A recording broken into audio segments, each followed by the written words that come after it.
Tazkirah Ramadan ini disampaikan oleh tenaga pengajar dari Pusat Pendidikan Al-Itqan.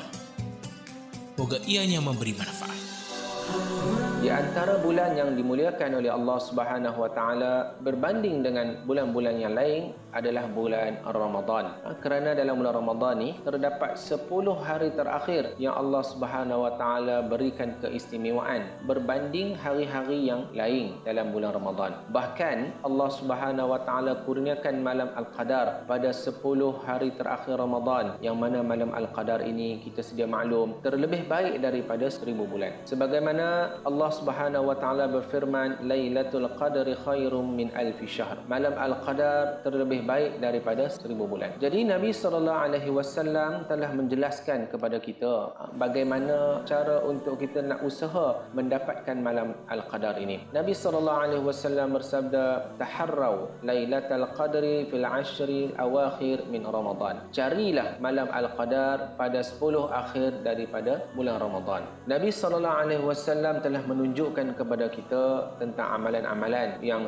baginda lazimi pada 10 hari terakhir Ramadan. Yang pertama sekali, Nabi SAW akan melakukan i'tikaf, beriktikaf di masjid. Sebagaimana Aisyah radhiyallahu anha berkata, sesungguhnya Nabi SAW melakukan i'tikaf pada 10 malam terakhir di bulan Ramadan, sehinggalah Allah mengambil nyawanya. Setelah kewafatan baginda, isteri-isteri baginda pun beriktikaf.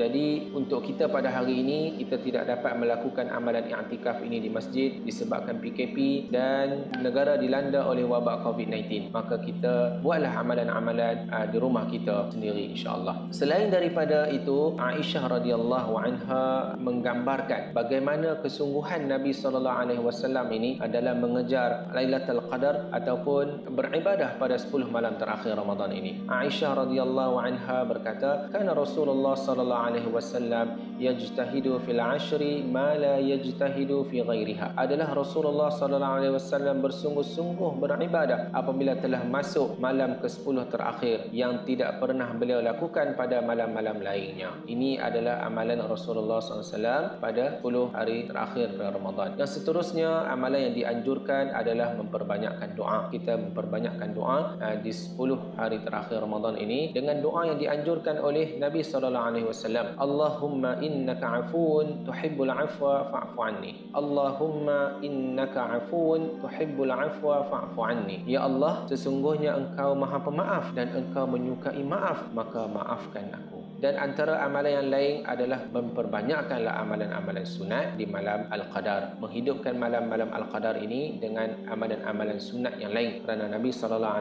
bersabda, Man sama Ramadana imanan wa ihtisaban غفر له ما تقدم من ذنبه ومن قام ليلة القدر إيمانا واحتسابا غفر له ما تقدم من ذنبه. Barang siapa yang berpuasa Ramadan dengan keimanan dan pengharapan daripada Allah, nescaya akan diampunkan segala dosanya yang telah lalu. Dan barang siapa yang menghidupkan malam Al-Qadar dengan keimanan dan pengharapan dari Allah, nescaya Allah akan mengampunkan dosanya yang telah lalu. Jadi kita memperbanyakkanlah amalan-amalan sunat yang lain, sebagaimana kita melakukan salat tarawih disusuli dengan salat tahajud, dengan berzikir, beristighfar dan juga memperbanyakkan membaca Al-Quran. Kerana amalan membaca Al-Quran ini adalah menjadi satu amalan utama di dalam bulan Ramadan ini. Kita lihat bagaimana amalan para salafus soleh dalam tekunnya mereka membaca Al-Quran di dalam bulan Ramadan. Kalau kita lihat Al-Aswad bin Yazid, beliau selalu mengkhatamkan Al-Quran dalam 6 hari.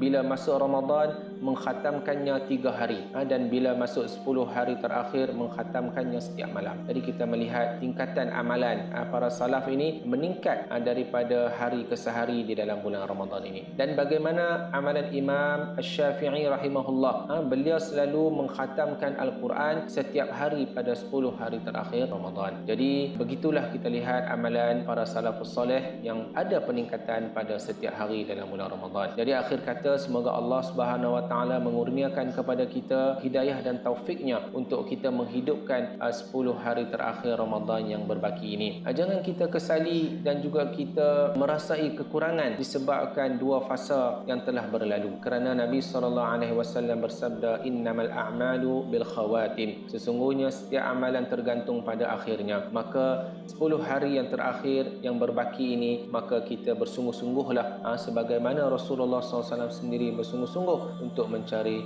malam Al-Qadar itu. Semoga Allah Subhanahu Wa Taala memberikan kita keampunan, memberikan kita kemenangan apabila keluar daripada madrasah Ramadan ini nanti. Wallahu a'lam. Moga ianya memberi manfaat.